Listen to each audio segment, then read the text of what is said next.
கும்ப ராசியிலிருந்து மீன ராசிக்கு சனி பகவான் இடம்பெயர்வதை முன்னிட்டு குஜிலியம்பாறை தாலுகா டி. கூடலூர் இந்து சமய அறநிலையத்துறைக்கு கட்டுப்பட்ட ஸ்ரீ மீனாட்சி சுந்தரேஸ்வரர் ஆலயத்தில் ஸ்ரீ சனீஸ்வர பகவானுக்கு முதல் முறையாக சிறப்பு ஹோம பூஜைகள் நடைபெற்றது. ஏராளமான பக்தர்கள் கோயிலில் தரிசனம் செய்திட வருகை தந்தனர்.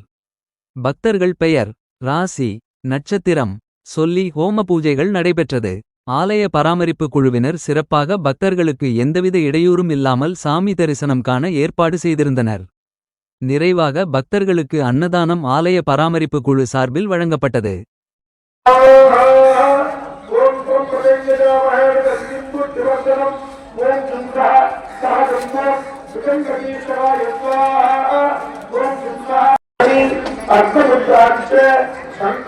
षण्मुखी मुद्राक्ष पुरस्य समस्तप्रचारै सम्पूज्य आद्यागमनार्थे कामार्थकारानुसार तत्त्वगन्धोत्साहनिकृत्य पुष्पैः सम्पूज्य अर्धङ्गमध्यस्थाः